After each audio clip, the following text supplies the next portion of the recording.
jala kuna fone akoni kacha sogobada na foga foko akacha adogolente mashila ka foko munye belebele nye no be sumelu bube maiga kofo munye masa Allah taala aleka wole koni osira bube ma ya be na ka foko munye parti politique do be Abu Safina jara olu kelente ka koine limania ka takoi o kuna fone obia no boray Abu Safina jara munye faransi sikata la koi abika demeta ninga terrorisme ku segere o kuna fone ko obia Abu no boray ibe na ka fo soni munye sente ra kono ko daga ba ko abena wuliye tomate logoti transmas tomate alogoti Amadou Awa Gassama mais c'est ça ubo so wole kiri buna kun keda kane awa tomate logoti be so ka fayde ka ko ga no aka ko wole ko be so ga blama de o sabu ga munye salbu keta ko salifu adimnendo ay mu fo adimnendo de aywa no boray ibina ka fo ko munye union européenne wati temono na yo kuna fondi ka ira ka fo na manya ka fo ko uluka lakana bawbetu anga jamana konela condition do de ba ala o kuna fondi di fo kana bla bila ashima jabilike ashima garanti duma aywa amanya mungo ufene bodu ko dade konala Abu Safina jara ukumara ibina ka fo bolon ko fe munya anga armée na bele fama ko fo Abu Safina jara ni wati na dabbe ka bamantuye sunatuye amga surutu kan to mona Abu Safina jara bugu jere kuna foni ko ni akacha foga foko akacha do era fene be ebulu ulika jobe sina alibi mu foga be obiseka na anisira woni nyanchi la to mona ulika jobe fene be sina ote ko sobe akacha kuna foni ko ni kacha ko sobe amisika kuno awo sikatala nega karafe no de baba Adama Touré modengani sisoko kungulo ya nyana kosobe ambi lasi jalo ame folita ninka asgere ibala jaki boloka ayelema no ya sore fari bolo de wonta e fardoy Yusufu Sisoko aneda Messi munya kita ambassadeur ibolo yelema Abu Safina jara ko duga ko ajabira folini tanune walmando alibi amba taninga kanubani de meba bela jelen ku segere kayrula ka foko alibi ku sokole mu ka radio mandiri la na benura FM ko fo bi kononto aninani to mi munumuru duru la sili obeke ka bo jala korji kunimani wodala nega duru sira 76 33 43 03 Abu Safina jara sirajantama amba kadabo indépendant ne bembolo goshi mi boni aye mamu kumalendo ode flake no be Dawda Sangare no ba ale kofo Abu Safina jara ibena e ka foko ni oni ne be ku masa Allah taala ya da sigata la abela jelembe saya koni ku onene ibena e ka foko munye kira diendara mamu kanun kama no de Muhammadu Rasulullah kishi anenema obeka nyachi ama Abu Safina jara saya ma ale to ibena e ka foko munye nabi nyuma cha ama fene kumbe Abu Safina jara saya ma ni shitu gafatirga baka fola muye Dawda Sangare abo indépendant okonala ako kanyashi munye anga jamana premier ministre ne bela jelemba ado no de sumelu bube maigay kanyashi aleka fatuli oma ibena ka fako munye parti politique munu tale no ka faranwanga no kala jakulu bari nanka ma cadre d'échange des partis politiques fokata fara munye pare na ka no be sakajigi ko jeko fo Jeblen Dramé ibena ka fako munye sumelu bube maiga aleka ne fatuli Abu Safina jara no maseka ne limania takui yaira ka fako munye enquête do okadale enquête muna be ka soboye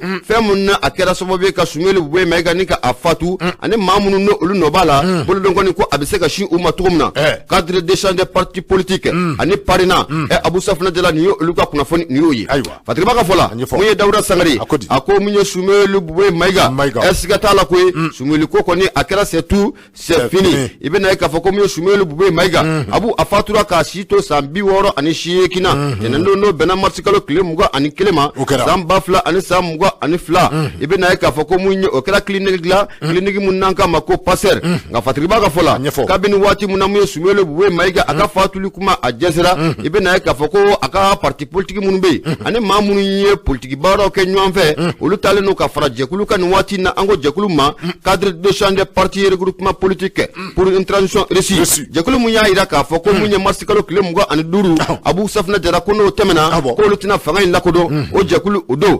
ko sigata la ko enquête ko ka dele ko sabuga ko munye ni fen chama be ko anyamine no foka foko anyamine no ko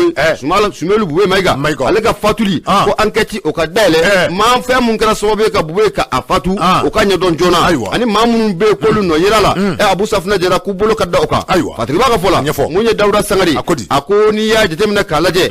munye anga jamana ka damine salo na foka na bla bila ma chama tari da du ko ko ko na k'a fɔ olu la i bɛ na ye k'a fɔ ko min ye belebele dɔ kun bɛ an ko min ma ko Baba Musa Musa Tarawele nin waati in na ale kɔni ale bɛ dugu jukɔrɔ o bɔlen kɔfɛ mun ye Amadu Tumani Ture ATT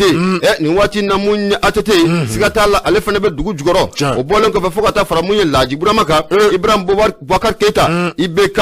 Abu Safina Jara nin waati in na ale fana bɛ Ngalabolo o bɔlen kɔfɛ fo ka taa fara mun ye an ka chef de file de l'opposition mun kun bɛ yen n'o de Soumaïla Cissé siga t'a la mun ye Dankɔrɔba in fana a fana bɛ masa bolo nin waati o la Patriba ka fɔ la nka waati mun na ne Soumaïla Bouba Maïga ale fatura i bɛ na ye k'a fɔ ko mun ye nin jɛkulu mun bɛ n'an ka ma cadre d'échange des partis politiques Abu Safina Jara u ye communiqué ka bɔ ka bi ti caw u y'a yira k'a fɔ ko siga t'a la ko Mali densɛbɛba dɔ ta i da ko maa mun don ko démocratie ko kun ɲɛlen don a bolo kosɛbɛ wa Soumaïla Bouba Maïga mun ye kadiri ka fɔ la dɛ kadiri y'a yira k'a fɔ ko mun ye Soumaïla Bouba Maïga maa mun don ko mun ye buna adamadenya lafasali Abu Safina Jara k'i bɛ na ye k'a fɔ k'a y'o baara camanba de kɛ an ka jamana o kɔnɔ nka mun ye kadiri u y'a yira k'a fɔ ko mun ye Soumaïla Bouba Maïga a fatulen mun o kɛlen filɛ nin ye ko siga t'a la ko wele bɛ bila jamana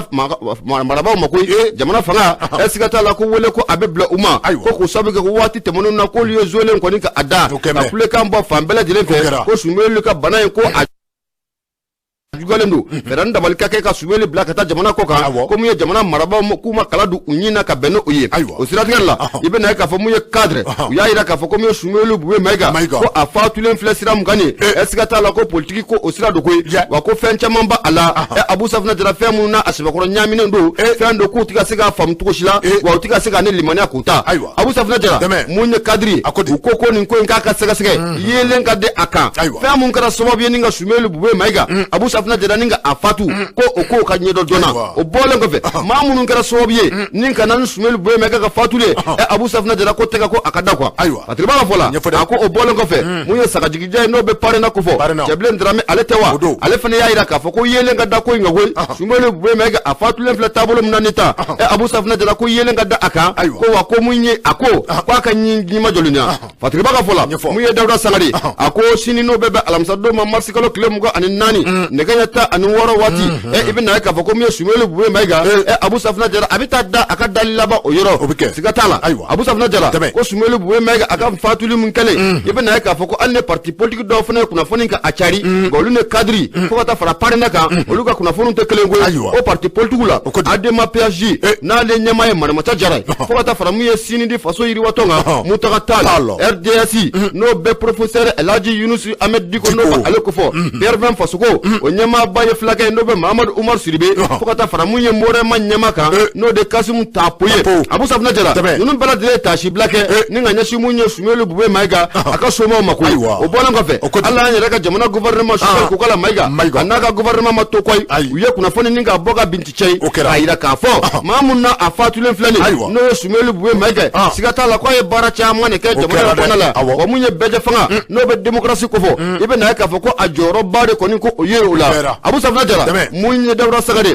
hali bi a kumana dɛ a y'a yira k'a fɔ ko mun ye Soumaïla Bouba Maïga a somaw ani ka taa fara mun ye a ka parti maaw kan n'o bɛ ASIMA CFP n'o b'o ko fɔ u kɔni ko k'u bɛ diɲɛ bɛɛ lajɛlen ladɔnniya ko ni Ala de ye sini yira n'o bɛ bɛn marisi kalo tile 24 ma nɛgɛ ɲɛ 16 waati n'o bɛ lansara seli waatiw ko fɔ ko mun ye Soumaïla Bouba Maïga Abu Safina Jara k'a ka denbaya la n'o bɛ carte du fleuve ko fɔ Bamaɲare kɔnɔna la yan k'a suturali baaraw bɛ kɛ an bɛ dugawu kɛ Ala ka hinɛ le tigre la ani alisilamɛ su bɛɛ lajɛlen Ala ka hinɛ u la kunnafoni filɛ an y'a sama ka bɔ indépendant ale kɔnɔ Dawuda Sangare ale kɛlɛmkalatigi Abu Ibonya o b'a la bɛɛ kɛra k'a fɔ an bɛ dugawu de kɛ Soumaïla Bouba Maïga Ala ka dayɔrɔ suma y'an kɔn kiti min na Ala ka nɔgɔya an n'a bɛ taa jɛ min ma Ala k'an bɛɛ lajɛlen ɲa k'an ta don kɔnɔ kosɛbɛ bɛɛ kɛra k'a fɔ n'i y'ale bila ne bɛ n tɛgɛ don mɛ bɔ ni sɛbɛn min ni o cogoya ko le soir de Bamako k'a dɔn k'a fɔ Umaru Angoyiba ale ka sɛbɛn don bamananw ko wo kɔnɔ fɛn tɛna sɔrɔ min bɛ tali k'a fɔ min bɛ tali kɛ k'a dɔn k'a fɔ Goudron dɔgɔkun tɛmɛnen na a kɛra min bɛ tali kɛ k'a dɔn k'a fɔ taama in kun bɛ tali kɛ fɛn min na ne tɛ dɔwɛrɛ dɛ min bɛ tali kɛ anw ka transition camancɛrɔ faga ɲɛmɔgɔ kosɛbɛ k'a fɔ ani u ka se ka sigi ka fɔ kɛ sika fɔ min kɔnɔna na i k'a dɔn k'a fɔ min bɛ se ka taa wolo baara la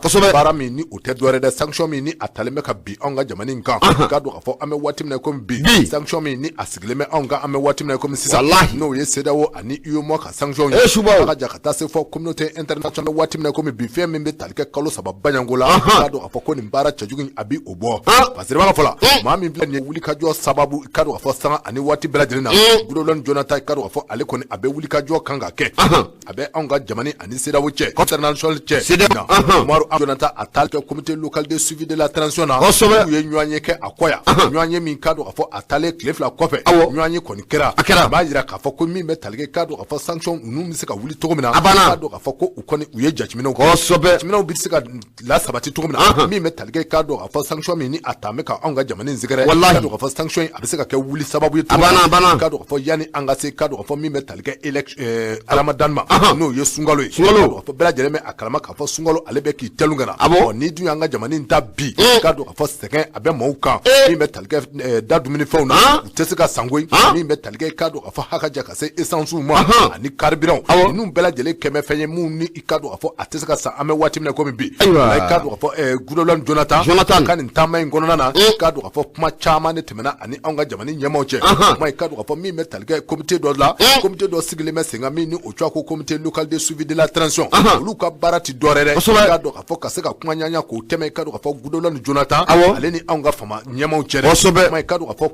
kɔrɔfɔ min bɛ anw ka famaw hakilina na k'a dɔn k'a fɔ comité de suivi olu bi o baaraw de kɛ kuma o ti dɔwɛrɛ dɛ o de ye k'a fɔ fɛɛrɛ ni dabali bɛɛ lajɛlen ka tigɛ min bɛ tali kɛ k'a dɔn k'a fɔ sanction a bɛ se ka wuli cogo min na anw ni sunkalo cɛ bɛɛ lajɛlen bɛ a kalama k'a fɔ kabini daw tugura jamana min bɛ yen ni o ye Mauritanie ye k'a dɔn k'a fɔ Algérie Guinée Conakry min bɛ tali kɛ k'a dɔn k'a fɔ da kɔni yɛlɛlen bɛ anw ni olu cɛ nin waati nka o n'a ta o ta fɛn minnu bɛ don jamana kɔnɔ k'a dɔn k'a fɔ a bɛ n'a fɔ hali bi da a ka jɔ dɔɔni a bɛ n'a fɔ wo ka dɔgɔ dɔɔni k'a sababu kɛ k'a dɔn k'a fɔ jamana saba minnu kofɔlen filɛ nin ye hali ni a y'a sɔrɔ k'a fɔ fɛnw bɛ don o fɛn nka o n'a ta o ta k'a dɔn k'a fɔ jamana minnu bɛ yen ni olu ni anw bɛ danbɔ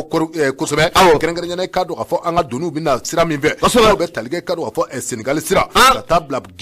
Côte d'Ivoire sira ani sira wɛrɛw n'a nɔnɔw k'a dɔn k'a fɔ ninnu caman de bɛ yen minnu ni olu da su amɛ kuma commerçant minnu bɛ yen ni olu ka minɛnw bɛ sira la ka na k'a dɔn k'a fɔ nin caman de bɛ yen minnu ni u ka minɛnw a bloqué bɛ nin waati a bɛ na parce que b'a fɔ Goodluck Jonathan a ye taama min kɛ taama in komi tali kɛ fɛn min kan o de ye fɛɛrɛ ni dabali bɛɛ lajɛlen ka tigɛ chronogramme ka di chronogramme min ni o bɛ kɛ sababu ye ni o dira wa i k'a dɔn k'a fɔ fɛɛrɛ ni dabali bɛɛ lajɛlen kun na se ka tigɛ walasa i k'a dɔn k'a fɔ min bɛ tali kɛ sanction na o ka se ka wuli wa i k'a dɔn k'a fɔ sigikafɔ olu kɔni daminɛna sigikafɔ ninnu kɔnɔna na i k'a dɔn k'a fɔ anw ka gouvernement ɲɛmaaw walima i k'a dɔn k'a fɔ an ka marabaw olu kɔni y'a jira k'a fɔ u ka transition u na se ka a kuntala sama ka se kalo 36 ma kalo 36 k'a dɔn k'a fɔ u y'u telu ka b'o la min bɛ tali kɛ k'a dɔn k'a fɔ kalo 29 na k'a dɔn k'a fɔ u y'a poussé ka na bila o la wa k'a dɔn k'a fɔ min bɛ tali kɛ Goodluck Jonathan a ma sɔn o ma wa min bɛ tali kɛ kalo 24 na u y'a telu o k'a tɛrɛmɛ tɛrɛmɛni tɛ tɛrɛmɛni ye k'a tɛrɛmɛ ka na bila kalo 24 na hali bi k'a dɔn k'a fɔ Goodluck Jonathan a ko fiyewu min bɛ tali kɛ k'a dɔn k'a fɔ nin transition kuntala min filɛ nin ye kalo 12 o de ye anw ka hakilina ye kalo 12 ni an ma sɔn o ma min bɛ tali kɛ aw ka kalo 24 na kalo 29 ka se kalo 36 ma a ye naani de fɔ a ye fɔ filɛ aw dala nin ye k'a dɔn k'a fɔ ko Goodluck Jonathan a y'a jira k'a fɔ sɔnkɛtɔtɔ u ma bi sɔnkɛtɔtɔ u ma sini wa k'a dɔn k'a fɔ ni anw ka gouvernement mɔgɔw kɔni sɔnna kalo 12 ma abada bɛ tali kɛ san kelen la a ye k'a dɔn k'a fɔ ko min bɛ tali kɛ sanction na a ka dɔgɔ n'a wuli yanni min bɛ tali kɛ i k'a dɔn k'a fɔ ani sunkalo cɛ dɛ wa ni sɔn ma kɛ o ma wa k'a dɔn k'a fɔ ko sanction ko a tindinen na to anw kunna fo ka taa fɔ i k'a dɔn k'a fɔ sɔn kɛra CEDEAO ta ma abada fasiri filɛ nin ye an ye min bɔ i k'a dɔn k'a fɔ soir de Bamako kɔnɔ Umaru Angoyiba ale ka sɛbɛn Umaru Angoyiba foli o bɛ taa ni ka a sɛgɛrɛ Abu Safinɛ Jara ni m'i ka musokɔrɔba n'i m'ale sin sɔrɔ ka min n'i ma muso ta sɔrɔ i b'o sɛbɛkɔrɔ sɛlɛ o b'o bɔ n bɛ n bolo n b'a kari ka don la lettre du Mali la lettre du Mali n bɛ bɔ ni ale ye maa mun kuma n'a kɔnɔ o de ye Abdul Latif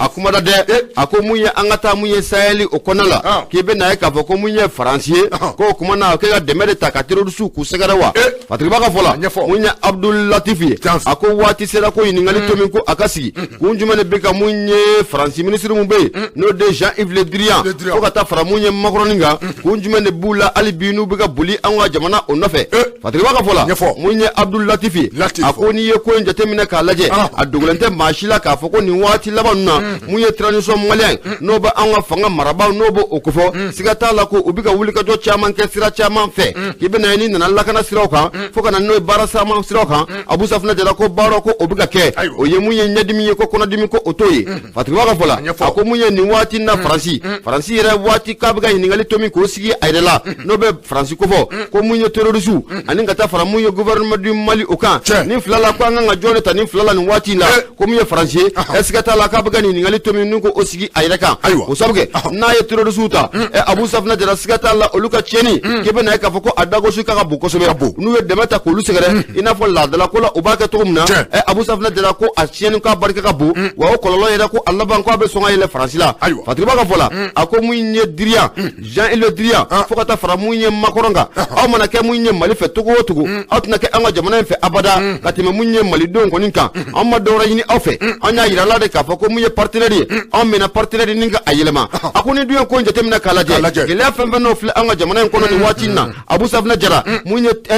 terroriste ye insécurité siga t'a la mun ye Faransi ale nɔ don ko sabu kɛ Faransi a bɛ yan a bɛ san 10 bɔ san 10 in kɔnɔna la Faransi tun bɛ se ka gɛlɛya in kan a fura ka bɔ an ka jamana o kɔnɔna la o san 10 o kɔnɔna la mun ye Fatigaba ye a ko n'a ma ɲɛ k'a fɔ ko a dɛsɛra ko mun diyagoya an bɛ wele bila mun ye dɛmɛlikɛla wɛrɛ ma Abu Safina Jara o bɛna dɛmɛ ta ni ka anw sɛgɛrɛ Fatigaba mun ye Abdul Latif ye a ko mun nana anw fɛ yan farafinna mun ye Jean-Yves Le Drian Baliku do Sijɛ do mɔdenw b'a a bolo anw fɛ yan farafinna Abu Safina Jara ni si sera Jean-Yves Le Drian tala abada f'i ka sa hali n'i ye kɔlɔ de kunu Abu Safina Jara f'i ka sa i tɛ sɔn ka maaw neni nkalon kan o ti kɛ yan dɛ a kɛra jigin a la sa muso Kunabali den ale ti olu ti kɔrɔ ko dɔw ma a y'o kɔni tigɛ Mali la yan o ti kɛ yan dɛ anw fɛ yan maa bɛ kɔrɔ ko dɔ ma dɛ kosɛbɛ i si mana se yɔrɔ dɔ ma anw fɛ yan mɛ fɛnw na o ti fɔ yan t'o sira fɛ Fatigiba mun ye Abdul Latif ye a ko mun ye an ka sijɛw farafinna sijɛw Abu Safina Jara olu tɛ maa neni abada nkalon kan dɛ ko n'i y'a olu kɛlɛ k'i neni siga t'a la mun ye tiɲɛ o de don nka mun ye Faransi a masakɛ fo ka taa fara mun ye a ka ministre kan n'o bɛ Jean-Yves Le Drian Abu Safina Jara n'o o b'a ko fɔ mun ye u jalaki mun talen don k'u sɛgɛrɛ Abu Safina Jara u bannen don ka jɔ jalaki in kɔrɔ koyi o n'a ta bɛn mun ye Jean-Yves Le Drian Baliku hali bi mun ye Burujali ko a bɛ k'o ta ni ka an ka jamana ni ka a sɛgɛrɛ wa a m'a bolo jigin koyi mun ye Jean-Yves Le Drian hali bi a bɛ wuli ka jɔ la ni ka ɲɛsin fanga in ma fanga in a bɛ se ka dafiri cogo min na Fatigiba ka fɔ la hali n'i ye ko in jateminɛ k'a lajɛ mun ye Faransi nin waati laban ninnu na n'a ma ɲɛ k'a fɔ ko mun ye gɛlɛya belebele ko o donna an n'u cɛ kura ye parce que u ka Faransi fɛn negati mun bi yan fo ka taa fara mun ye RFI kan an ye ninnu sɛbɛkɔrɔ gɛn ka bɔ an ka jamana o kɔnɔ la Abu Safina Jara k'i bɛ na ye k'a fɔ ko mun ye Faransi k'a ye wuli ka jɔ dɔ fana kɛ nin waati laban ninnu na n'o bɛ kunnafoni di siraw ko fɔ waati o waati ni Faransi y'a ye k'a fɔ ko a ko a k'a bɛna da gɛnɛ na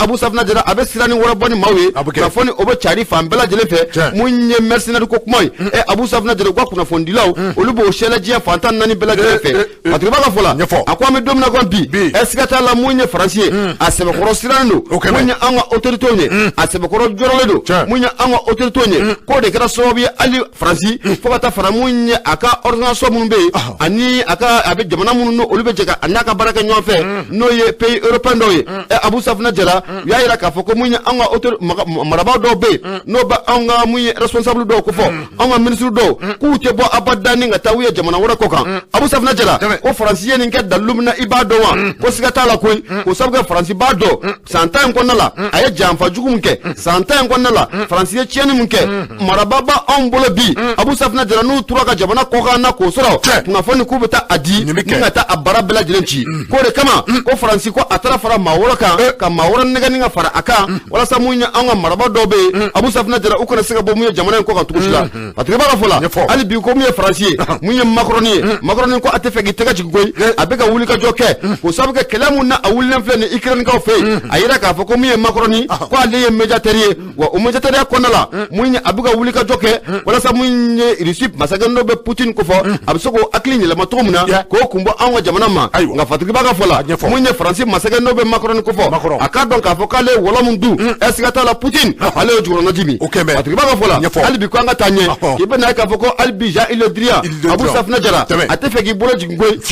Jean-Yves Le Drian a tɛ fɛ k'i bolo jigin Jean-Yves Le Drian hali bi a kɛlen bɛ ka wuli ka jɔ ni k'o bila sen kan ko ni fɛn bɛ ka a tɔɔrɔ bi o de ye mun ye Russe minnu bɛ anw fɛ yan Russe kɛlɛkɛla minnu bɛ anw fɛ yan ko sabu kɛ Jean-Yves Le Drian janfa jugu min n'o labɛnnen don a bolo a mana janfa o janfa labɛn ne Russe ka kɛlɛkɛcɛw b'anw fɛ yan Abu Safina Jara janfa in ko a bɛ daji kosɛbɛ a tɛ taa ɲɛ o a fiyewu a tɛ taa ɲɛ dɛ ayi awɔ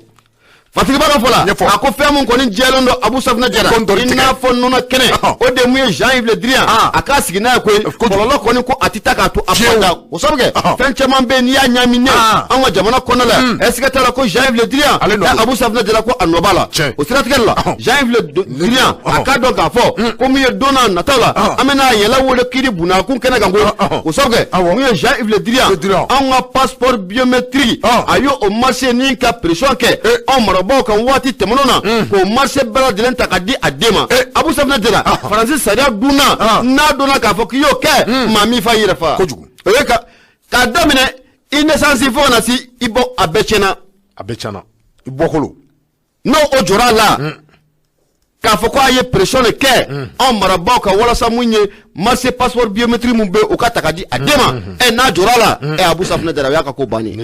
o y'a tulen a la Fatigiba ka fola an kɔni bɛ don min na ko bi hali bi mun ye Jean-Yves Le Drian a tɛ fɛ k'i bolo jigin koyi a kɔni bɛ ka fɛɛrɛ dabali bɛɛ lajɛlen kɛ mun ye makɔrɔ o bɛ se ka sigi kura ye cogo min na Faransi kunna o banna saraka dara makɔrɔ kan pewu a ye saraka dara a kan o kɔni o kuma tɛ kosɛbɛ saraka kɔni makɔrɔ ka ko banna pewu kojugu kosɛbɛ Abu Safinɛ Jara hali bi mun ye fatirikɛba ye n'o bɛ Abdul Latif n'o bɛ ale fɔ a ko an bɛ don min na ko bi Faransi k'a dɔn anw mago t'u ka dɛmɛ foyi de la u mana na ni fɛɛrɛ o fɛɛrɛ de ye ko walasa ko anw ka jamana in bɛ se ka bɔ nin dingɛ in kɔnɔna la u k'a dɔn k'a fɔ anw mago t'o fɛɛrɛ la koyi n'o fɛɛrɛ kun b'u bolo san 10 u y'o kɛ yan Abu Safinɛ Jara u tun bɛ se k'o fɛɛrɛ sɛlɛ o tun bɛ kɛ o tɛ o don kunnafoni kɔni filɛ an y'a sama ka bɔ mun ye la lettre du Mali ale kɔnɔna la maa min ye sɛbɛnnikɛla ye o de Abdul Latif ye i bonya b'a la Jean-Yves Le Drian ala Jean-Yves Le Drian n bɛna min f'i ye muso kundabali ni ne ye cɛ e bɛ taa fɔ a ɲɛna a fɔ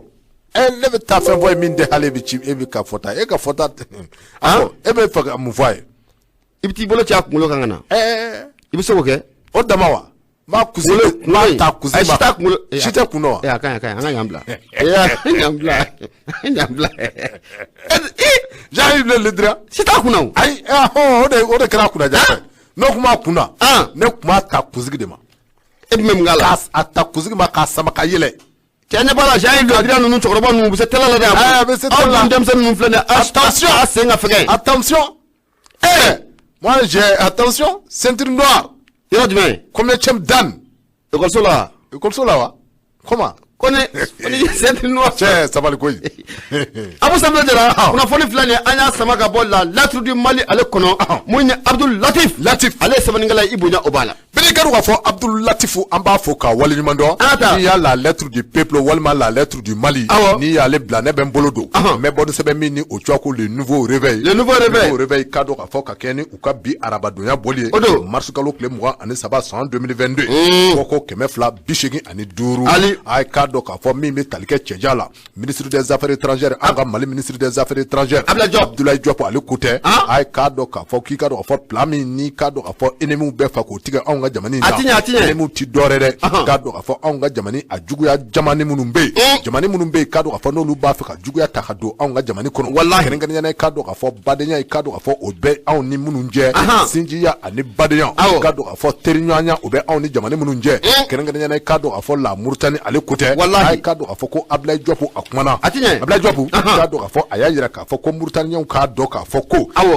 min bɛ tali kɛ Mali la Mali k'a dɔn k'a fɔ ko Mali tɛ Mauritanie jugu ye wa min bɛ tali kɛ Mauritanie na Mauritanie fana tɛ Mali jugu ye o kuma ye k'a dɔn k'a fɔ ko badenya sinjiya ni kelenya o de bɛ anw ni Mauritanie cɛ a mɛnna o kuma ye k'a dɔn k'a fɔ tiɲɛ don hali ni a y'a sɔrɔ waati a gɛlɛyalen bɛ nka i k'a dɔn k'a fɔ ko Mauritaniens k'a faamu o k'a dɔn k'a fɔ u k'a lajɛ ji ɲɛma jɔlen na wa an ka ɲɔgɔn faamu k'a dɔn k'a fɔ badenya ani n b'a dɔn k'a fɔ sinjiya o ni ɲɔgɔn cɛ parce que b'a fɔ la maa minnu bɛ yen k'a dɔn k'a fɔ ni olu b'a fɛ ka kɛ sababu ye k'a fɔ da min ni o yɛlɛmɛ anw ni Mauritanie cɛ k'a dɔn k'a fɔ n'u b'a fɛ ka o da sɔgɔ a tɛ sɔgɔ sababu kɛ k'a dɔn k'a fɔ u ka hasidiya u ka ɲɛngoya k'a dɔn k'a fɔ maa minnu bɛ yen jamana minnu bɛ yen ni u b'a fɛ ka Mauritaniens ka u don fili la u tɛ don k'a dɔn k'a fɔ ko Mauritaniens ko an k'an jan don an yɛrɛ dama na la k'a dɔn k'a fɔ min bɛ tali kɛ Abdoulaye Diop la a y'a yira k'a fɔ ko min bɛ tali kɛ Mauritaniens la Mauritaniens ka délégation dɔ kɔni ko o nana anw ka jamana in kɔnɔ délégation in min ni o nana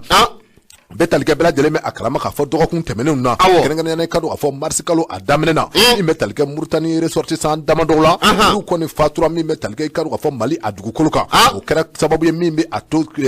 ennemis n'o bɛ talikɛ ka don k'a fɔ jamana minnu bɛ yen ni olu b'a fɛ ka anw ni Muritani bila ɲɔgɔn na ninnu kɔni ka wulikajɔ caman kɛ yɛrɛ ka i n'a fɔ malidenw kɔni kɛn bɛ ka Mali sɔrɔsilakaw olu kɛn bɛ ka Muritaniɲɛw olu fa ka don k'a fɔ o n'a kɛ sababu ye min bɛ talikɛ dasoya min kuma bɛ yen n'o bɛ talikɛ Muritaniɲɛw ka se ka da sɔgɔ an ni olu cɛ cogo min na a fɔla an bɛ waati min na komi bi k'i ka don k'a fɔ faamuyaliw bɛɛ kana dɔɔni dɔɔni k'a fɔ ko bɛɛ lajɛlen bɛ ka jisuma kɛ i koliji la Muritaniɲɛw u bɛ k'a faamu cogo min u bɛ k'a faamu ten k'a don k'a fɔ min bɛ talikɛ Muritani a délégation u kɔni nana anw ka jamana in kɔnɔ délégation ye nani min kɛ k'a don k'a fɔ u ni Ablaye Diop u ye kuma caman fɔ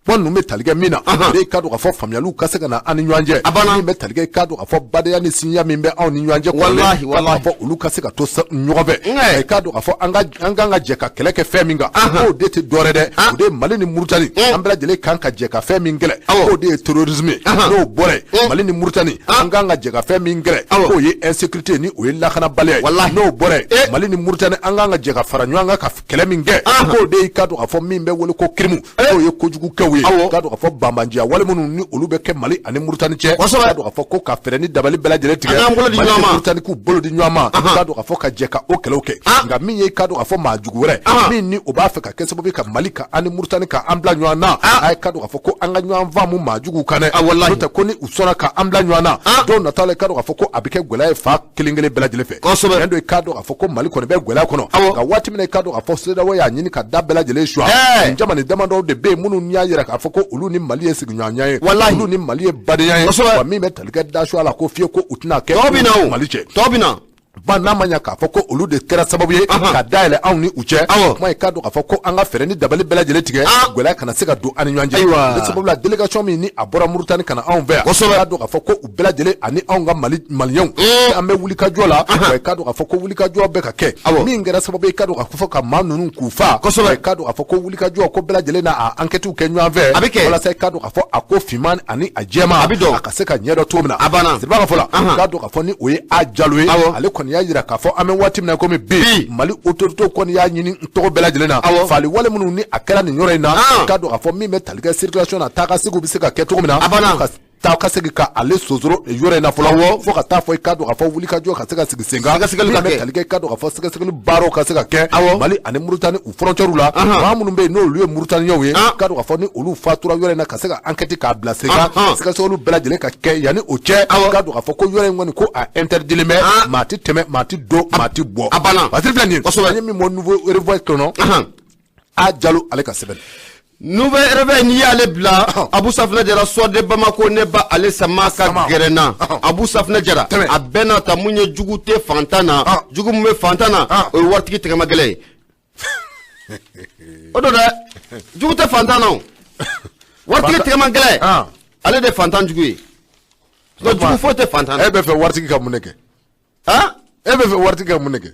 i kan ka mun kɛ i t'a dɔn ni i b'o dɔn fantan jugu ti foyi ye bana kɔ abada a jugu ye bana de jugu a jugu tɛ bana ye fantan jugu fɔlɔ min bɛ fantan na o ye nafolotigi tɛgɛma gɛlɛ de ye ayiwa wallahi a bɛ se ka nafolotigi tɛgɛma gɛlɛ o de ye fantan jugu fɔlɔ i bolo don Abu Safina Jara sɔden Bamako ne bɛ n bolo don n bɛ bɔ ni a ye maa mun kumalen don o de Umaru Angoyiba a ko siga t'a la mun ye cɛ k'a y'a deli ko k'o daminɛ dɛ n'o ba a ka daden kofɔ Asimi Koyita aso i bɛna ye k'a fɔ ko a ka daden a kɛra sababu ye mun ye Union Européenne u tun ye kangaridakan mun kɛ waati tɛmɛnenw na ka tɛmɛ k'a yira k'a fɔ ko n'a ma ɲɛ k'a fɔ ko olu ka kɛlɛkɛcɛ minnu n'u bɛ an ka jamana kɔnɔna la yan k'olu bɛ to jamana kɔnɔna la yan k'o ti kɛ abada garanti dɔw bɛ yen ko fɔ an ka jamana masakɛ n'o bɛ Asimi Koyita ko fɔ ko Asimi Koyita ko garanti ko o di olu ma nka a ma ɲɛ mun kɔ kuma in fɔ ne bi cɛ Abu Safina Jara mun ye Asimi Koyita ala ma kala don a ɲina ka bɛn n'a ye fiyewu a t'u ka jugu ha Asimi Koyita wali ne ka jugu ma ni ne ka jugu wallahi ni ne ka ko a tɛ kuma o u b'a fɛ i de ka kuma a tɛ kuma i ka fɛn dɔ fɔ dɔrɔn u ka se ka kala turu o kan awɔ a kana kuma dɛ wa ko nin laɲini ni mi hakili jagabɔ nin k'a ɲɛ yɛrɛ ma ka sɔrɔ ka ninnu jaabi i bɛ t'i yɛrɛ fili dingɛ kɔnɔ i tɛ se ka bɔ a kɔnɔ dɛ ne cɛ kosɛbɛ Abu Safna Jara mun Omar Angoiba akumara sorde Bamako okono ako mun Union Européenne ni ya jitemna ka laje u ka mun keleke bolo fara mun ba anga jamana kono ya no luka bara benno ka anwa lakana bo nin ka formation nin ka atakaduma yoro mun be nanka mako ATM Abu Safna Jara ATM ko nin ko olu ya ira ka fo mun Union Européenne fene ku ka o bolo fara mun no ba anga jamana kono ya ko lu ne irisuka keleke chaw an ira bi ga fo mun mako instructeur no be mun irisuka keleke chaw mun no be formation ko di écoute se ka bara ke nyonga fe to shila mun Union Européenne aya ira ka fo wala sa mun ale ka keleke chaw no me se ka to anga jamana o kono la o tita abada ko fo irisuka keleke chaw mun be ya ko lu ka bara ka damfara ka bonyana wa oliye Muhammad ko kala oliye anga sura side ko kala Abu Safna Jara ko sengana ye mun irisu mun ga bara o kono la patriba ka fola mun Union Européenne yo bataki ninga ablate chaw ni akli bala mun marsikalo kle kono to temene o bataki ya bla kanadi mun yanga ministre mun be no de able jobi mun Union Européenne moko diplomati bambe no Joseph Borrell ale de bataki ninga bla kanadi mun able job ma able job ka bataki nga lase mun Ashim Koita aso bataki kono la ina fo nya fi na to mna Union Européenne ya ida ka fo na manya ka fo oluga kelega chobe to jabana kono la ko kumbala de nyobe nyobugu Abu Safna Jara ko ga ko takan ko oba ala mun Union Européenne ko ko afola fe njumane olune irisuka kelega chemu bien ko ka bara ninga damfara ka bonyana jamana kono ko e folo aywa flana Abu Safna Jara o sura sile be kelega chere be mun Union Européenne mamunu formé irisuka kelega chemu ba enfin ko lu sengana do bara la aywa Patrick Baka fola ma mfone biche munya Ashim Koita no be jamana masake ama jabilike ala makala do anyina ka be korfoima amanya mungo munya Union Européenne mamumbe na lere batakichi no de Joseph Borrell na di abla job ma Abu Safna Jara kunu afana bora akada de kono ayira ka fo oliye batakichi Ashim ma amu jabi awulu sigilembe ku klomada Ashim mo lu jabi na ko ni manya oko Abu Safna Jara ko sigata lo luka bara bolo do be Abu Safna kubo ngri folo wa bara bolo do fene be ube ninkura ko go fiya ka do luma o be o kungodi bana aga bara bolo mun be ay ninkura da ma o aya jigi duguma o be akun an woni bia anti machi kosobe anga shuwa bambo anga malo bambo abana kosobe aywa Abu Safna Jara kibe na ka foko munye Joseph Borrell aka korofo la kunu aya ira ka foko am do na foko bi Union Européenne ma chama be jekulu chama jamana chama be Union Européenne kono la olu kono ya ira ka foko munye ka bob jamana kono Abu Safna Jara ko yolu fela ko ga munye albi Union Européenne ko ni chide no be Joseph Borrell ko fo ako albi ale klo madalendo ka Ashim Koita ka jabi ko o makono ga fem ko ni jelendo uga bara dama dobe Abu Safna Jara yolu glofolo anga jamana kono la sona Ashim Koita ako olu jabi Patrick Baka fola sigata la ko wulle no koy daga asema ko wulle no watina munya Mali ane Union Européenne ni nyonchala la ni ye gele ye de temna ka laje gele masro do fa koy munya France Macron dia Abu Safna Jara nun ne gele ka takanga jamana ko segre wati laba nun ina fo nya fi na tumuna fi genem ngara ka boya ko ta fara munya France 24 ka Abu Safna Jara ni ngara fene na ye Macron ka asema ko toro ni ngara fene na ye dia ni nga asema ko toro o siratigalla kibe na ka fo kubi ka wuli ka job bela jilen bla senga munya makono arama dogo ko ayayi ya ka fo abena nana ado akufo kono daga bo abeno owele ka yirola ka fo ko ka nyanglita ka anga jamana ko usegere munya makono ko omodugo amadugo tuguni uka tota sa uka nyangini ko tota dokera tiza ay jo nguka nyangini tota tiza ngo dokera France ba bolo diga alors uka jigin dole mola ku bolo jigin uba jigin uta jigin uba jigin nako an saka saraka da Macron alors no keratna jigin ani dirian abi dakake nanye masro mi se ka anyuma bo ba tigi do nanye an gamla mi mo soro ke mo saka saraka ala kera dépenser an na alam ne ko nyanyi ay dépenser ko do bala de mais akena to atikita dépenser ay sa amani nga jabara kanu ko masa ay na sa dépenser ti doro ni fait mon mbala ayero bolu bo ango ko de may y a pas de problème ka saraka da Macron ko abana o kanu ko jugu wati juli me kalo fla dama de kalo fla o ko jane nga che nyeni ni bala de cho nazra nyeni ni bala nazra ble bon mena mi fie iben deme ibina ni akanyi na na mwe Afoke. Ay bina ni kusigi Macron kusigi ke. Macron kusigi. Awo. Abusa fana o ti soro. Fona ye ci Malien do te français wa. Fona ye ci blaga musoro ma. Do te français wa. Do bege. Ku ka nyini ngana. Akusigi. Awo. Ni ha morso ni soro la sisa. Ko bana. Ala fona ya ka musoro ba de blaga kusigi njatemne de. Alors, au fait na occasion de ya. Musoro ba mba bulu. Fona yo de blaga. Malien munu me afu ye ku ka fereke ola. No kera. Macron kusigi mana era soro te kono. Abana. A Macron goni a Driango. Aninta do adona ta bora. Driango ni chita le France parlou. Tout ça là. A bebe dabla. Driango ni chita le kuno. No kera c'est ça, hein? Jamani abi ami lafia. Ayo, ala. Ayo ni ko. Saka bana. Bla o fana chila. Bashite. Abu samna de la. Kuna fonu ko ni flane anya sama ka bo so de bamako kono. Umar Angoy Ba, ale sama ngala ibunya obala. Tabarkala. Bilikenu ka fɔ le soir de Bamako ni y'ale bila k'a dɔn k'a fɔ ne bɛ Asama ka gɛrɛna fɛn min bɛ tali kɛ hali bi Umaru Angoy Ba ale fana a kumana toujours Umaru Angoy Ba ale kɔni y'a jira k'a fɔ tiɲɛ don hali ni a y'a sɔrɔ a bɛ dɔgɔkun damadɔ bɔ min bɛ tali kɛ anw ka les faamaw la ka jɔ kɔni u kɛmɛ k'a boloda hali bi k'a dɔn k'a fɔ maa minnu bɛ yen ni olu ka baara ɲɛsinnen bɛ baamanjiya walima a ye k'a dɔn k'a fɔ ko a fali kɛmɛ ka tɔ kelen kelen ni minnu to a ye k'a dɔn k'a fɔ ko u fana u bɛ wuli ka jɔ la u Bankasi ale mara ani Bajangara mara kɔnɔna na maa minnu bɛ yen k'a dɔn k'a fɔ ni olu bɛ tali kɛ population civile la i k'a dɔn k'a fɔ min bɛ tali kɛ armée la ni armée y'i kɔ don kaba a kelen kelen minnu bɛ ni olu ma fa maa ninnu nɔ i k'a dɔn k'a fɔ ko u bɛ fɛɛrɛ ni dabali bɛɛ lajɛlen tigɛ i k'a dɔn k'a fɔ ka baamanjiya waliw hali bi ka o ta ka population k'ale sɛgɛrɛ parce que b'a fɔla ni o ye Umaru Angoy Ba ye Umaru Angoy Ba a y'a jira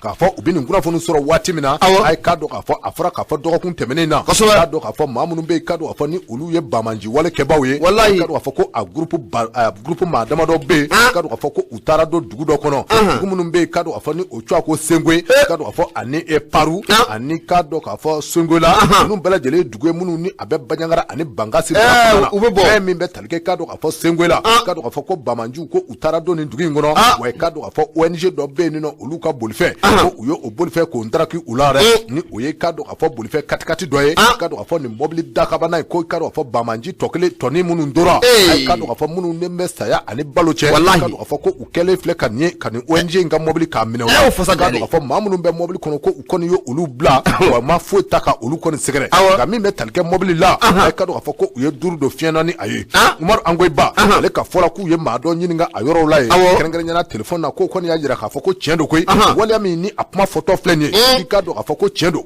hali n'a y'a sɔrɔ les femmes u bɛ wuli ka jɔ caman na Bankasi mara ani Bajangara mara kɔnɔ min bɛ tali kɛ i k'a dɔn k'a fɔ ratissage n'o ye k'a dɔn k'a fɔ ka mɔmɔni k'a boloda kumakolo bɛɛ lajɛlen kɔnɔ kumakolo fanda banda kɔnɔ k'a dɔn k'a fɔ faamaw u bɛ o baaraw la ka nka n'a taw ta k'a dɔn k'a fɔ baamanji tɔ kelenni minnu bɛ to yen k'a fɔ ni olu ma fa kumakolo dɔ bɛ yɔrɔ dɔ la min ni o kumakolo cogoya ko k'a dɔn k'a fɔ forêt dɔ bɛ yɔrɔ dɔ la k'a dɔn k'a fɔ ni o ye kumakolo fanda banda dɔ ye k'a dɔn k'a fɔ ko baamanji kelen kelen dɔ bɛ yen ni nɔ ni o forêt bɛ ko golo k'a dɔn k'a fɔ golo ko u dogolen bɛ o kumakolo kɔnɔ t'a bɔnɛ parce que b'a fɔ la baamanji minnu ni o dogolen bɛ nin wo in kɔnɔ k'a dɔn k'a fɔ ko u bɛ groupe soutien à l'islam et aux musulmans k'a dɔn k'a fɔ ko a bɛna fɔ o cuala baamanjiw don k'a dɔn k'a fɔ k'u kɛmɛ ka wuli ka jɔ k'a sɛbɛ boloda dugu dɔ bɛ yen min ni o cogoya ko Dengoe k'a dɔn k'a fɔ Dengoe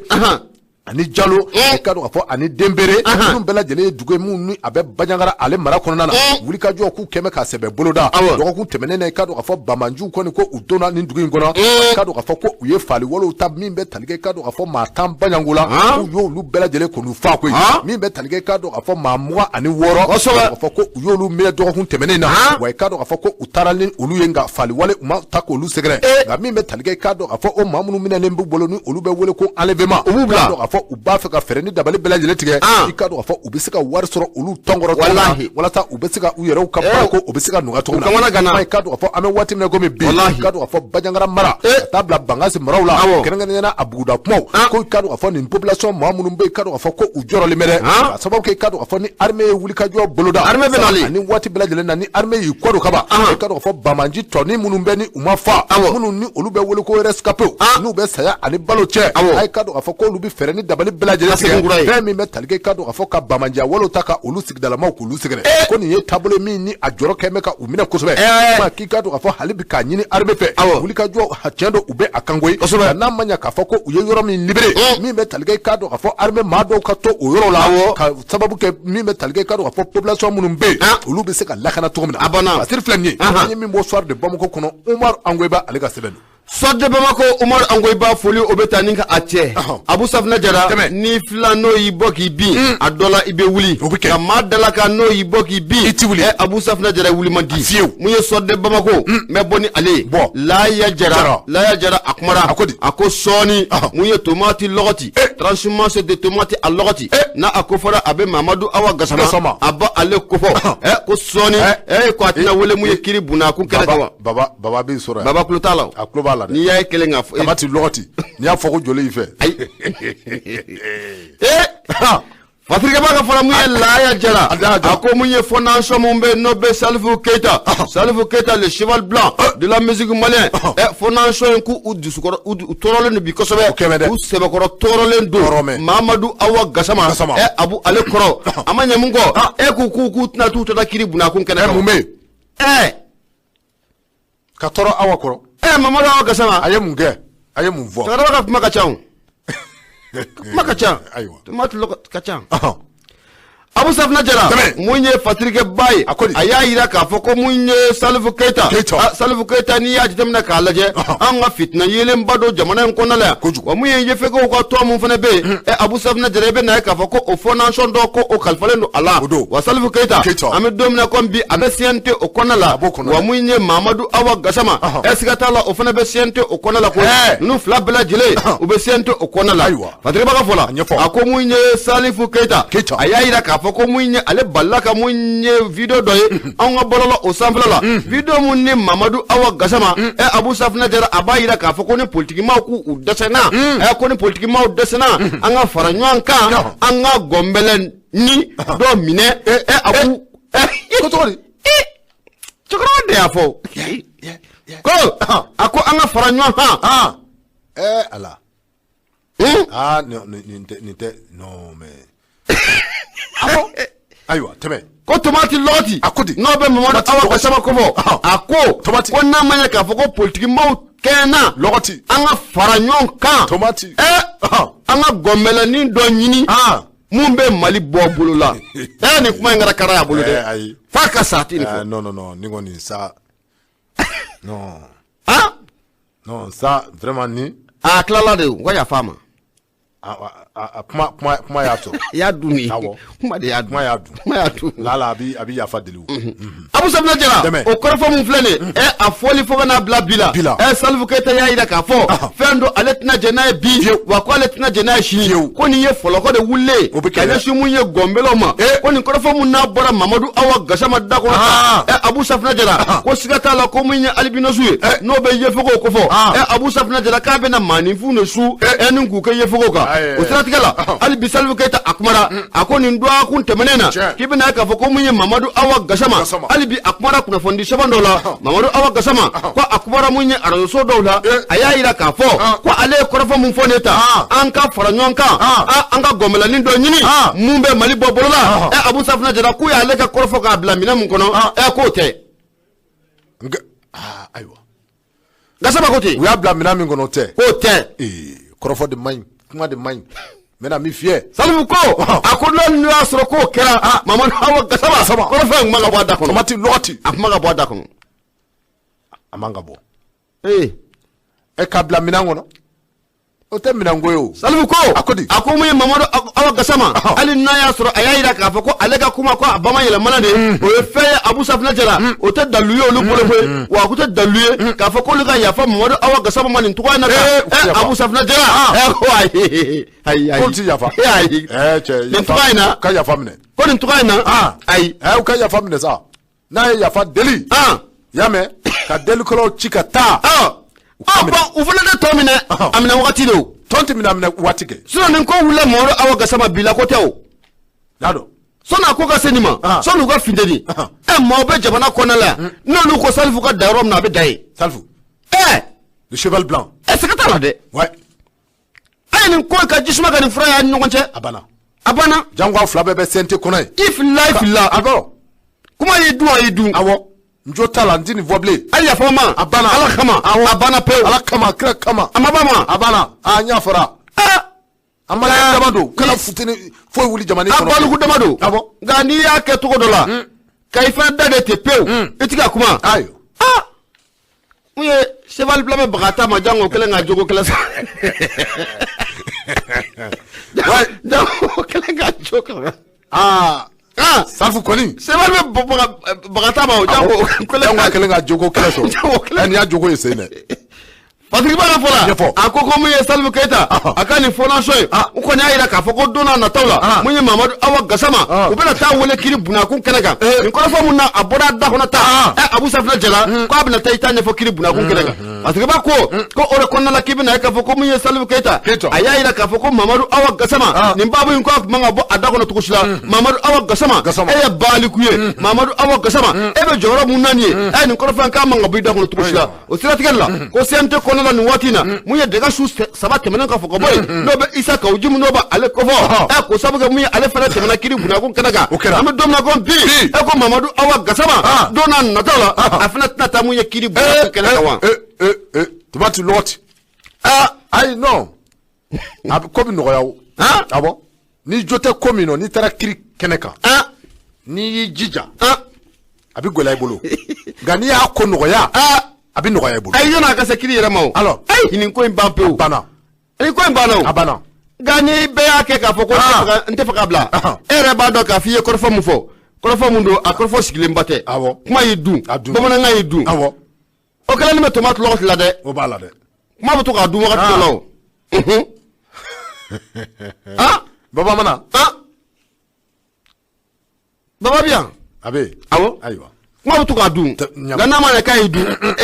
yafa dili ayiwa a ye yafa ɲɔgɔn ma nin ka kɛ nin bɛɛ ye Banba senior Dirisa an b'a fɔ nin waati na mun ye Seydou Dansogo a tulo b'ala nin waati na koyat Abu Safina Jara an bɛ foli ta ni k'a sigi i bolo kari ka don bɛɛ kɛra b'a fɔ ne bɛ n tɛgɛ don n bɛ bɔ ni sɛbɛn min ni o cogoya ko Nouvelle Horizon Mamadu S Tarawele ale ka sɛbɛn don a ye k'a dɔn k'a fɔ Dankɔrɔba ni o ye Etienne Fa Kaba Sissogo a ye k'a dɔn k'a fɔ ko kununko liberté provisoire n'o ye a ka taa so tile fila in na a ye k'a dɔn k'a fɔ Etienne Fa Kaba Sissogo ko a tɛgɛ dara u ka gwangwala ye a taara so u y'a bila ka taa so kojugu ayiwa parce que b'a fɔla n'o ye Mamadu S Tarawele ale kɔni y'a jira k'a fɔ a bɛ kalo fila bɔ Dankɔrɔba min ni o ye Etienne Fa Kaba Sissogo a k'a dɔn k'a fɔ maison d'arrêt centrale de Bamakɔ kasobonba n'o ye Bamakɔ kasobonba ye k'a dɔn k'a fɔ Etienne Fa Kaba Sissogo maa dɔ min ni a ka baara ɲɛsinnen bɛ k'a dɔn k'a fɔ ekɔlidenw kalanni ma kalan min ni k'a dɔn k'a fɔ ni o bɛ wele ko faculté des sciences économiques et de gestion a ye k'a dɔn k'a fɔ ko o maître professeur dɔw k'a dɔn k'a fɔ min bɛ tali kɛ économie sɔrɔ k'a dɔn k'a fɔ sɔrɔ ani musakako kalanko a b'o ɲɛdɔn baara ɲɛsinnen bɛ o ma kosɛbɛ k'a dɔn k'a fɔ o ye kalansen min ni k'a dɔn k'a fɔ Etienne Fa Kaba Sissogo a bɛ o dɔn kosɛbɛ parce que b'a ka fɔla k'a dɔn k'a fɔ Etienne Fa Kaba Sissogo a bɛ ni janvier kalo tile 18 san 2022 la k'a dɔn k'a fɔ ko 5e arrondissement policiers y'a minɛ koyi k'a sababu kɛ k'a dɔn k'a fɔ Etienne Fa Kaba Sissogo n ye kɔrɔfɔ dɔw sarada k'a dɔn k'a fɔ minnu bɛ tali kɛ k'a dɔn k'a fɔ kɔrɔfɔ minnu ni a ye kɔrɔfɔ cɛjugu dɔw sarada minnu ni a bɛ kɛ sababu k'a dɔn k'a fɔ ka jamana kɔnɔdenw ka u muruti min bɛ tali kɛ k'a dɔn k'a fɔ siya woloma k'a dɔn k'a fɔ diplôme ko wa min bɛ tali kɛ k'a dɔn k'a fɔ ka etinu fo diplôme o ye k'a dɔn k'a fɔ siyaw ka se ka olu bɔ ɲɔgɔn na k'a dɔn k'a fɔ diinɛ ko ani a ɲɔgɔnna sira caman k'a dɔn k'a fɔ ko nin kɔrɔfɔ cɛjugu caman de bɛ yen k'a dɔn k'a fɔ Etienne Fa Kaba Sissogo a y'o fili bɔlɔlɔ sanfɛ a sera ka fɔla k'a dɔn k'a fɔ kabini janvier kalo tile 18 san 2022 la a ye k'a dɔn k'a fɔ Etienne Fa Kaba Sissogo k'u ye tɛgɛ kɛ a la dɛ wa k'a dɔn k'a fɔ a jɔra juge a ɲɛkɔrɔ wa yɔrɔnin bɛɛ lajɛlen na Etienne Fa Kaba Sissogo tile fila baɲanko kɔfɛ a ye k'a dɔn k'a fɔ min bɛ tali kɛ k'a dɔn k'a fɔ maison d'arrêt centrale de Bamakɔ k'a dɔn k'a fɔ ko Etienne Fa Kaba Sissogo a tun bɛ o kɔnɔ parce que b'a fɔla k'a dɔn k'a fɔ kununko min bɛ tali kɛ k'a dɔn k'a fɔ Etienne Fa Kaba Sissogo la n'o bɛna tarata don mars kalo tile 22 ma kununko k'a dɔn k'a fɔ a tɛmɛna juge ɲɛkɔrɔ o y'a sɔrɔ k'a dɔn k'a fɔ maa minnu bɛ yen ni olu ye a ka sonali donbaw ye minnu ni an bɛ u wele nanzarakan na ko avocat minnu kɔni tun ye fɛɛrɛ ni dabali bɛɛ lajɛlen kɛ min bɛ tali kɛ Etienne Fa Kaba Sissogo la a bɛ se ka liberté provisoire ni o ye sona a bɛ se k'o sɔrɔ cogo min na yanni a ka juge a ka jugement o yɛrɛ bilalen bɛ ka avril kalo tile 13 nata in kɔnɔ avril kalo tile 13 san 2021 na min bɛ tali kɛ a ka kiiritigɛw ko olu baaraw bɛɛ lajɛlen bɛ kɛ nka yanni o cɛ k'a dɔn k'a fɔ avocat kɔni ye fɛɛrɛ ni dabali bɛɛ lajɛlen tigɛ a ye Etienne Fa Kaba Sissogo docteur Etienne Fa Kaba Sissogo k'a dɔn k'a fɔ min ni a bɛ faculté des sciences économiques et de gestion k'a dɔn k'a fɔ o école karamɔgɔ dɔ Bamakɔ yan wa wuli ka jɔ a kun kɛn bɛ k'o boloda waati dɔ la k'a dɔn k'a fɔ Etienne Fa Kaba Sissogo a ye kɔrɔfɔ cɛjugu dɔw fɔ minnu ni k'a dɔn k'a fɔ olu fɔra bɔlɔlɔ sanfɛ mun bɛ tali kɛ k'a dɔn k'a fɔ an da kun sera a ma koyi k'a dɔn k'a fɔ hakili jiginna Etienne Fa Kaba Sissogo ko k'a dɔn k'a fɔ min bɛ tali kɛ stigmatisation na n'o ye k'a dɔn k'a fɔ ka siyaw k'u woloma min bɛ tali kɛ k'a dɔn k'a fɔ discrimination régionale k'a dɔn k'a fɔ maraw k'a dɔn k'a fɔ ka hali danfara dɔ yɔrɔw ni ɲɔgɔn cɛ atinu ni o ye tali kɛ siyaw la k'a dɔn k'a fɔ siya woloma hakaja ka dinɛw ka u bila bɔ ɲɔgɔn na k'a dɔn k'a fɔ min ni o bɛ wele ko trouble à l'ordre public n'o ye ka jamana kɔnɔdenw ka an bɔ an dabolo kan jamana kɔnɔdenw ka an ja wuli wa min bɛ tali kɛ k'a dɔn k'a fɔ hakaja sigana kow bɛ a nɔfɛ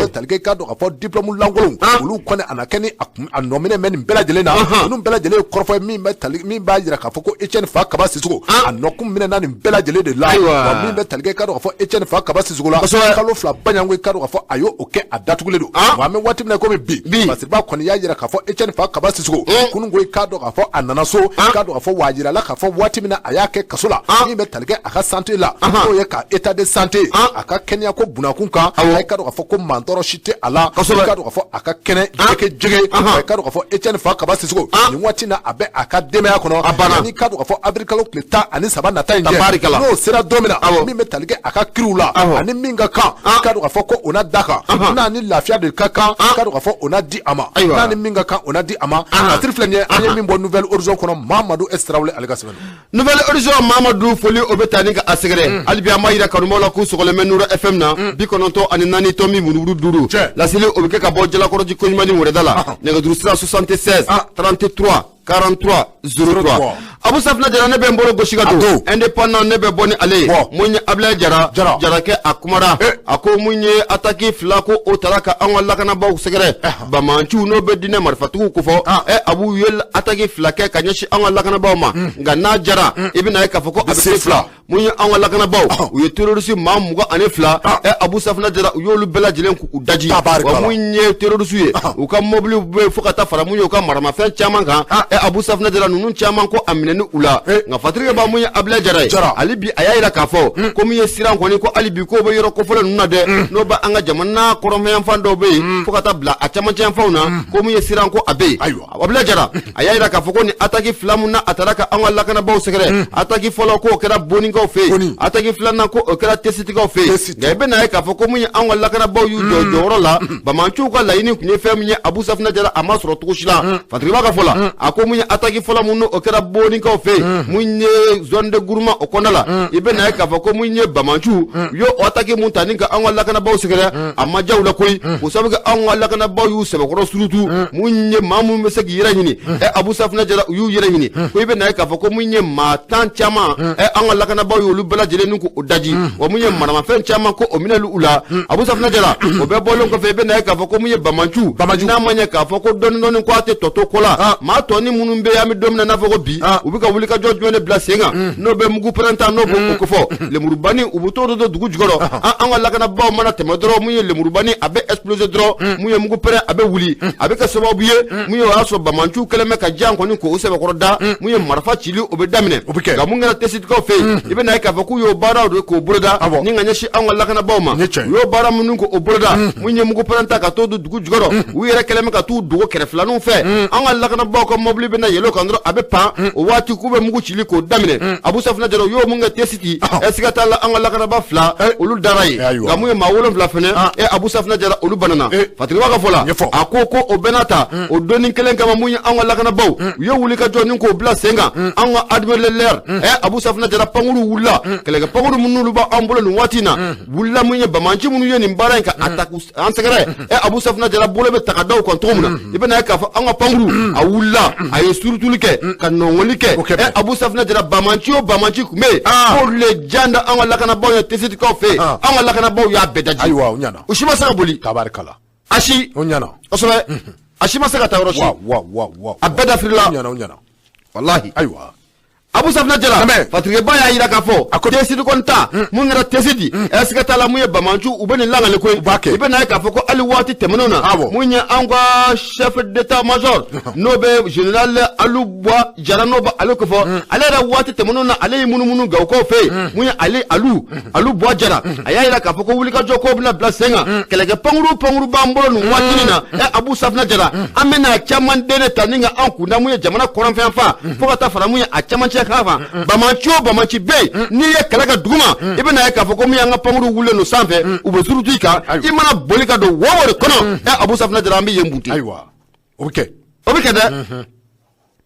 Fatike baka fola ako onata be sigata la muye jorna belebele obanga jamana chamanche fana fokata fara muye jamana koronfe fanga ina fo ira fo tumna aluna so anga lagana boko wulika jo fokaka boni watina bamanchi kelengele ne munumbe dende na krefe Abu Safna Jara fana baka fara nyanga alibika ira ka foko tobula alibika ira ka foko be siga koge ina fo bora flaka banga sitamu fo fokata fara muye korotaka sigata la ko bamanchi do munum to ko oyira numiro la na Fatike baka fola amuye anga lagana baw ku jojoro la anga lagana munye bamanchi feme be munumuna ni watina munye menaka konala fokata fara bangasi ani koro konala abela jele meseka daji to komna kuko wulika jo nuko bla senga na foni fle anya samaka bo indépendant ale kono munye abla Jara ale sebaningala ibunya obala bidi karo fo indépendant ni ale bla telia la mi metal l'indicateur du renouveau male ta chalaw indicateur ka keni akabi boli ay kado ka fo gouverneur mi ni abe Bamako ay ko aye fle fiere mi metal kado ka fo ko la récréation terminé Gouverneur Koti. Irrigation même folo. Chef exécutif. Ko irrigation me. Irrigation. Damson nga irrigation. Abo, damson nga irrigation. Kalan munu mi moto nunta. Ambo filla ke na kala ko gollo no. Amena o côté. E ko don date. Isu munu mi moto nunda ke. Ikulo bala. Malvi. Parce que baka fola kado ka foni oye y dumia aya yira ka fo min be talge Bamako gouverneur la a min be talge kado ka fo gouverneur de Bamako aye fle fiere ale koni ya yira ka fo min be talge recreation no ye kado ka fo laisser ale min be jamani ngono kado ka fo yerema blami ni o nyonya me onga jamani ngono jema dongo de kado ka fo yerema bla wala yaw de be ke jamani ngono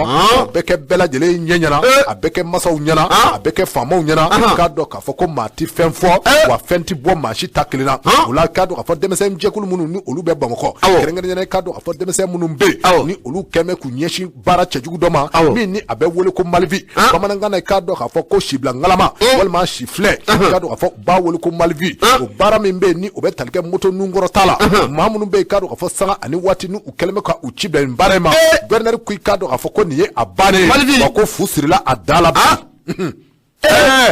wani abane pe ko ni abane ni mama ina moto nungura tala ni abane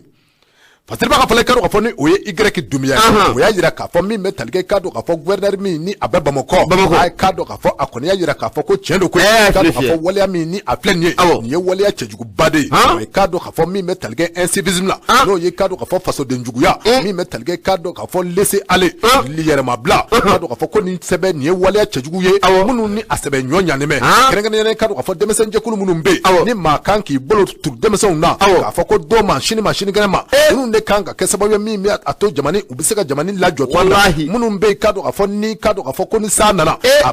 abita ka toto ngomi wallahi kado ka fo munum be ni olu ye demasa unye mun woni kanga ke mawye munum ni ubeka glani silaka ga yira la ka fo bibi na ame watim na ko me bi afa mi be talke moto nungoro tala ko asebe nyonya ne me kado ka fo jamani kono nana ani akoka fanchama fe kado ka fo moto nunta ade sebe nyonya ne me way kado ka fo mi be talke gouverneur la akoni yira la ka fo ni ya takalaje accident chama ne beke jamani ngono wa demesen chama nyere be olu sata be boni ngoino kado ka fo ko fo amanya mingo ku nana kana to da ko Malvi ti dore da ko shifle ngalama wala ma shibla ngalama o kan keme ka ko inka to ta hada ulade Malvi ye uyero ka hakila chejugu min be ni u keme ko to ta hada ngoina wala min bla ne kado ka fo icon yira ka fo wati chama na mariaju ni o ye kono ani dengunu ye o debi ni wala inka sebeke ga boleme o kono bi ni ye Bamako circulation ta ni ye bolonja unda baye ka fo demese chama ne be munu ngele me ka moto ka nun korota ka boli akofese la do mi metalge nuna korota me bela jele me akalama ka fo obike Bamako ya abeke Bamako ana tong kɛrɛfɛ dugu caman na wala cɛjugu in a bɛ kɛ bɛɛ lajɛlen ɲɛ bɛ a la ko maa si tɛ ka fusiri a da la faamaw ɲɛ bɛ la somɔgɔw ɲɛ bɛ la maa si tɛ ka foyi fɔ kuma min bɛ tali kɛ ale gouverneur la a kɔni ko a ye a fusiri a da la pewu maa o maa n'i ka dɔn k'a fɔ n'i tɛgɛ tara nin ko in nɔ i ka dɔn k'a fɔ i ni min ka kan o bɛ dɛ kan i bɛ taa bɔgɔ jɛnen na dɛ wa polisilakaw k'u ladɔnniya k'a fɔ u wuli ka jɔ u k'a boloda bamakɔ a fa bɛɛ lajɛlen fɛ sanga ni waati munumunu ka kɛ munumunu zalo ka kɛ denmisɛn minnu bɛ yen i ka dɔn k'a fɔ n'u kɛn bɛ k'u ci bɛn nin ko in ma a kɔni yirala k'a fɔ waati dɔ la direction générale de la police walima direction générale de la protection civile minnu kɔni y'a yira k'a fɔ k'i ka dɔn k'a fɔ san 2021 na min bɛ tali kɛ accident 179 denmisɛn ba 179 ko ninnu bɛɛ lajɛlen fatura k'a sababu kɛ i ka dɔn k'a fɔ moto nun ta ye moto nun ta i ka dɔn k'a fɔ ko kɔlɔlɔ caman bɛ a la n'u ma accident lase u yɛrɛw ma k'u bɛ accident lase maa gansan wɛrɛw ma o kuma i ka dɔn k'a fɔ ko waati de sera sa ko récréation ka dabila ten waati de sera sa min bɛ tali kɛ yɛrɛbabila la waati de sera sa min bɛ tali kɛ i ka dɔn k'a fɔ yɛrɛsagokɛ la ko a dabila kuma ale sera vétérinaire ko ten koyi ko ka da polisilakaw tulo kan olu ka jɔ k'u k'a boloda maa o maa n'i ka dɔn k'a fɔ n'u y'a tɛgɛ ta ko u ni min ka kan ko u da o kan fasiri filɛ nin ye an ye min bɔ indicateur du renouveau kɔnɔ Y Dumia ale ka sɛbɛn o ka ɲi dɛ Malifin ka dabila a ka dabila a banna comment awɔ ayi ne ni tɛna ɲɔgɔn sɔsɔ o kunna koyi jaa ye Malifin kɛla abada dabila man di abada ayi abada ye Malifin kɛla ye ne fila dama ni ye ka moto in i b'a dɔn ko e b'a baara kɛ ne fila dama ni Malifin nin ka ko tɛ taa fankelen fɛ fɛn nabilali ko man di Yusufu ye dɛ ayi su ayi a ka di su ye ka technicien a ka di su ale jaa ale b'a kɛ ayi a ka di su ye dɛ kana fɔ dɛ walayi ni tɛ maa si a ma ni mina mun f'i ye ni man ka diya maa ye a tɛ diya maa ye o ko sabu kɛ Bamakɔ ye dugu de ye Abu Safinɛ Jara n'i ma goloba e bɛ taa don a golobalen na walima u b'a goloba ka s'i ma moto ninnu ta n'u ma goloba ka s'i ma i bɛ taa don a golobalen na o de don ni nsaba don kosɛbɛ foli an b'a ta ni ka Elsa ka mamani an bɛ foli ta ni ka a sɛgɛrɛ mun ye Bamba Senior Dirisa an bɛ foli ta ni ka a sɛgɛrɛ Kebe Yusufu an bɛ foli ta ni ka a fɛnɛ ka a sɛgɛrɛ nin waati in na Abu Safinɛ Jara mun ye Bakari Gindo ye an bɛ foli ta ni ka a sɛgɛrɛ